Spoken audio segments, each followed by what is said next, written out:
Today, going back to Thomas Keller, I'm gonna make something that kind of frightens me. We have a history. I'm just not gonna give up without a fight. So there's this thing that I used to do. Hello everyone, welcome to my kitchen and to your kitchen if you'd like it to be, and please get comfortable. And yeah, there's this thing that I used to do. After a move to a new kitchen, I would make up some macarons, the French cookie.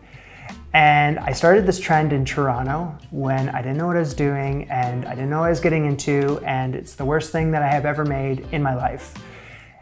Roll the clip. This is by far the saddest macaron I've ever seen in my entire life.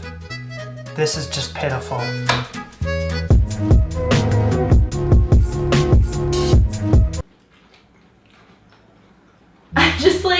Would never serve those, really. And then in the second kitchen in Brussels, I gave it another shot and I struggled mightily. Something in my head, it's a mental barrier. Like I'm trying to make these perfect 1-inch round circles. I'm piping the perfect circle. Everything is looking nice. You know, pipe, pipe, pipe. And it's kind of funny looking, but there is progress there.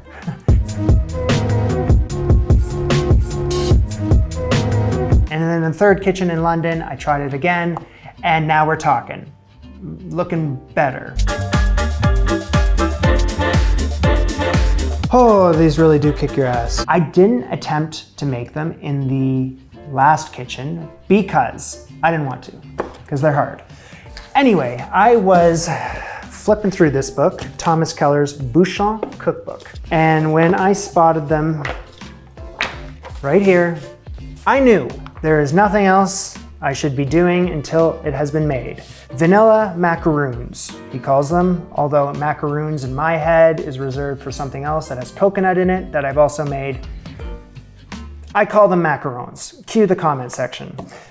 Macaron à la vanille. They are this delicate French cookie that is made out of almond flour and meringue, and you gotta use a piping bag.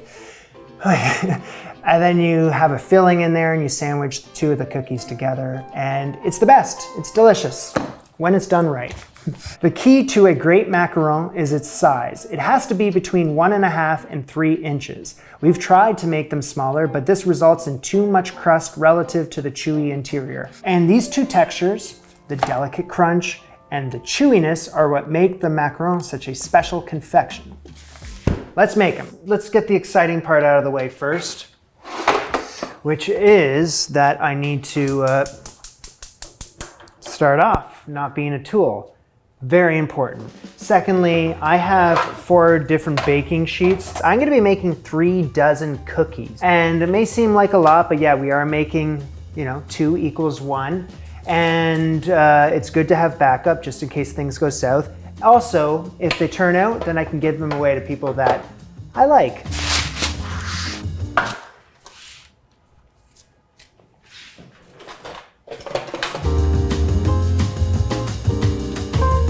Usually I make a mess out of the parchment paper. Not today. So what I need to do is, this is a cookie cutter, but it is exactly 2 inches in diameter, which is what TK is asking for. 2-inch circle.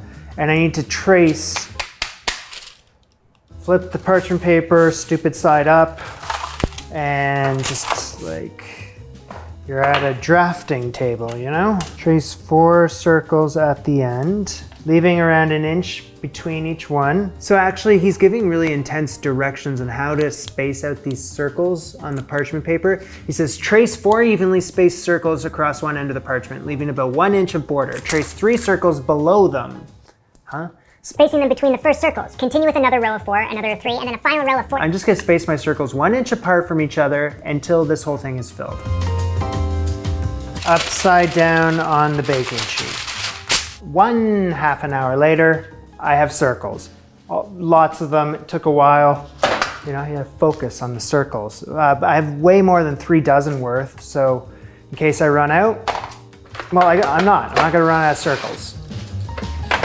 So, 5 cups of super fine almond flour. He doesn't give me grams. It's 480 grams. This is 5 3/4 cup of powdered sugar, aka icing sugar. He doesn't give me grams, 746 grams. So in with the ice and sugar goes the almond flour. And let's just give that a whisk. So that's combined. So next up is a very important ingredient, not only for this recipe. Thomas Keller likes only the finest ingredients, but also an important ingredient for the history of this show. Hold out your little paw there. You need 2 vanilla beans. Once you split it in half, there is no seeds in here. Where are the seeds? There's none. Like, it's... Oh, it's all on my fingers. I guess those are the vanilla seeds. It's hard to be sure if they've all been removed. There were so many little ones. Maybe I should just wipe it with a cloth or something. They appear to be seedless now. That's great. Combine the heavy cream and the vanilla bean seeds. Split them all in half, and I need to extract the seeds. Very easy stuff. Don't leave any seeds behind. This is an expensive ingredient. There it is right there. You throw it in the trash. I'm kidding. Right there. Just trying to scrape as many of those seeds as I can off there. I know they're small. So would you please welcome back to the show, the Silver Fox. Silver Fox. I got 1 1/4 cup worth of egg whites, room temperature, so that it'll whip up easier. Whisk attachment on. So let's start this off on high speed until they begin to hold their shape.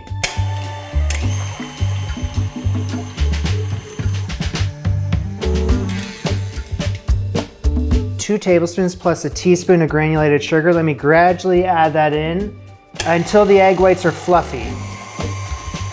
Keep it on a high speed. Fluffy and just hold their shape. Just like a pinch. It's a pinch of cream of tartar. And now beat until stiff peaks.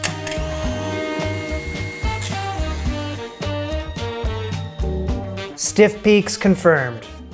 So these stiff peaks are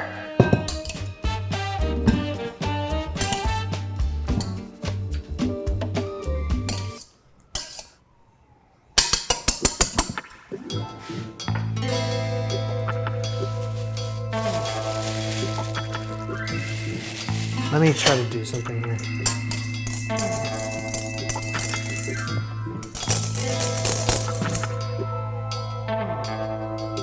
So those are looking just a tad over whipped in my opinion. So I just added a little extra egg white in there and manually whisk it. And that now looks way better. Yeah, all my problems have been fixed. So fold in half of the almond sugar mix. Very carefully fold that in so that I don't puncture those air bubbles. So after all that hard work and all the money that's about to go into this, add in the vanilla. Every last seed. Okay, now gently fold that in. Now disperse vanilla beans, disperse. Separate from one another. They will. They will. Right? Gradually fold in the rest of the almond sugar mix. Start with this. Fold it in.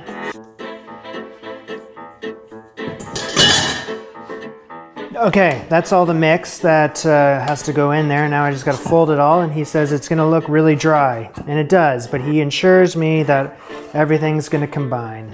Up and over, just keep folding it in. Fantastic news is the vanilla beans dispersed all through the batter. So I need the 1/2 inch piping bag nozzle, 1/2 inch plain tip.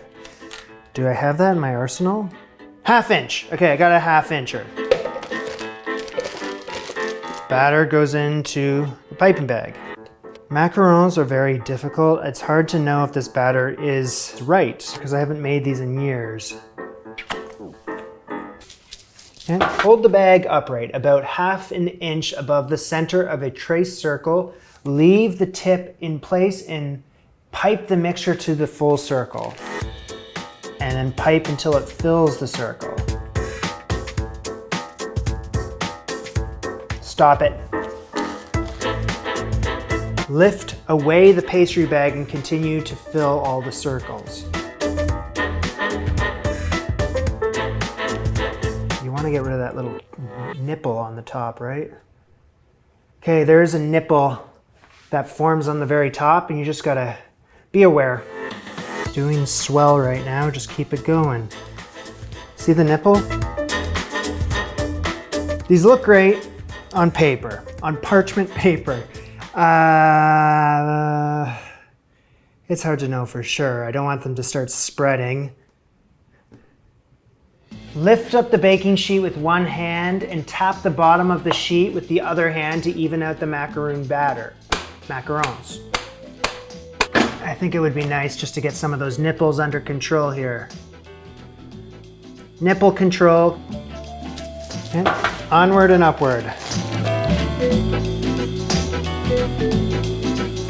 As I have found out here, the batter does expand. It expands.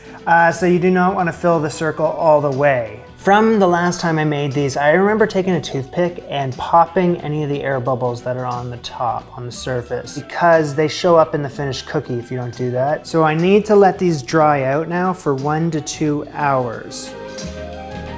Hello, it's been around an hour and a half later. The oven's been preset to 325 degrees F. I'm gonna have one tray at the top, one tray at the bottom, bake them for 10 minutes, and then after 10 minutes, I'm gonna switch them and also rotate them for another 10 minutes. You can go there.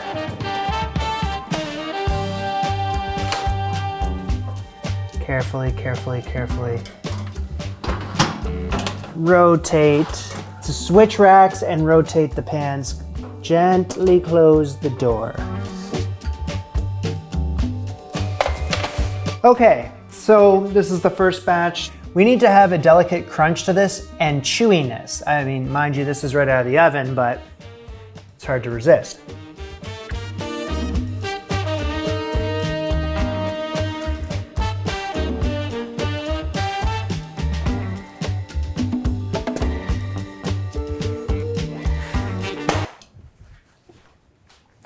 So I need to get these onto a cooling rack, but the thing is, that's my cooling rack. So that's not gonna work. It'll work for these, but that's all you can do. You know what, just let them cool in the pan. I'm sure that's fine. That's nice. That's nice too. That's gonna be a nice one. Gently peel them off. So there's a whole bunch of various results here going on with these cookies. Some are absolutely perfect. Some I accidentally smushed with the oven mitt. Some got a bit too toasty on the bottom of the pan. And some are cracking. They're cracking up. So just variety, right? All shapes and sizes. That's what makes life wonderful. Now the buttercream frosting calls for vanilla. The first choice is 2 vanilla beans, or you could use extract. But since I'm just, all my chips into the middle of the table, 2 vanilla beans. Again, I know. Combine the heavy cream and the vanilla bean seeds.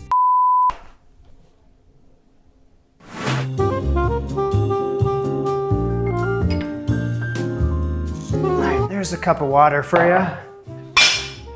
You might as well put that cup of water into a saucepan, as well as a cup and a half of sugar. To a simmer, do this until the sugar dissolves.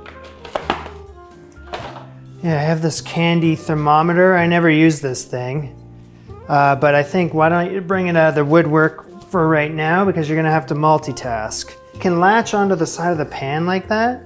And once that's set up like that, I can just watch the temperature. I'm looking for 248 degrees F. And then at the same time, a pastry brush, dunk it in water, paint the sides of the pan. That way no sugar sticks to the sides and you are just looking like the pro that you want to be. Gotta go fetch a friend. Of course, that's the silver fox. Silver fox. 4 eggs go into the silver fox. And this is all something that has to be done at the same time. Sugar syrup and what's about to happen with the fox. Whisk on high for 2 minutes. Just under 248 degrees F, which is between the softball and firm ball stage. Google it. So now what I have to do is, I didn't have to do them both at the same time because the eggs took no time and this took like 10-15 minutes. With the silver fox speed reduced, I gotta carefully add this sugar syrup without hitting the whisk and then it's splashing in my face. Totally. Pour it in.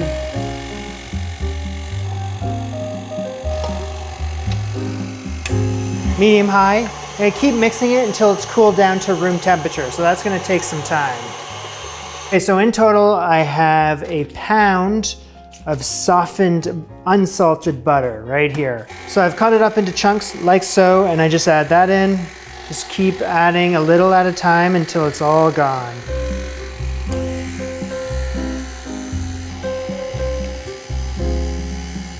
Lots of butter. That's separated. If the mixture breaks or separates, just keep mixing and it will recombine. Got it. Okay, that looks good for something that has roughly a pound of butter in there. So, what in the hell is that? In go the vanilla seeds. Now mix that.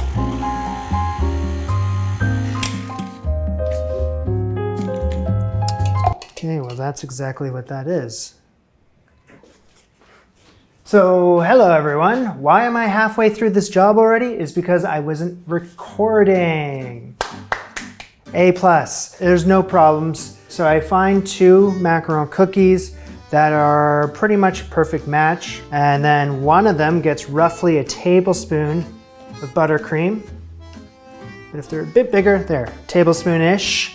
You take the other cookie and then you kind of gently press them together until the cream in there starts to spread near the edge. And it does, and that looks beautiful, and that means that's a success. Great, I shouldn't be recording more often.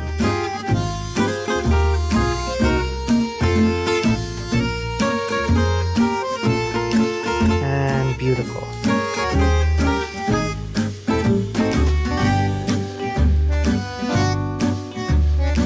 Get them on a plate. This can be the plate of misfit macarons. So let's focus on the sexy plate.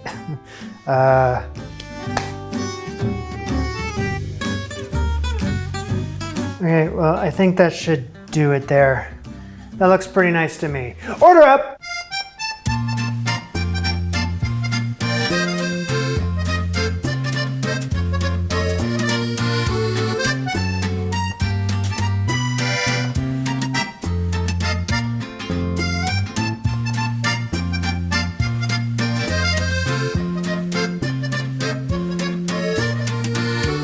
Okay, 4th time's a charm.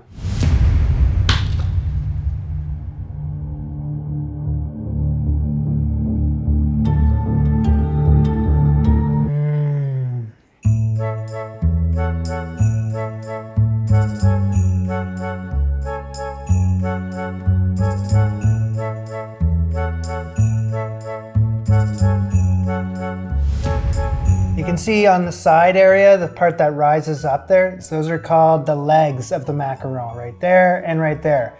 Those have some nice legs. So I would say that's a beautiful vanilla flavor in there. It better, because there was 4 vanilla beans used today. There's a delicate crunch to it, and delicate crunch, right? Yeah, and chewy. And they got a nice chewiness to them. So this is a complete success in my book. 4th time is a charm. If I was just gonna do this all again, I would not pipe the macaron batter the full circle. That is way too big, that's the right size. So that was probably the full circle. That was me piping in the circle, but not going full circle. Does that make sense? That's it, that's all. This was Jamie and TK. Bon appetit. Au revoir. I'm just not gonna give up without a fight. Okay, one more thing that I should mention, because I do have a lot of cookies in front of me and behind me and just everywhere. You can store them in an airtight container at room temperature, eat them the next day or the next day after that, or freeze them. He says wrap them individually, but I'm just gonna freeze them in bulk. And he says they can keep up to 2 weeks, but we'll see about that. It could be many weeks, months. I'm gonna give most of them away though.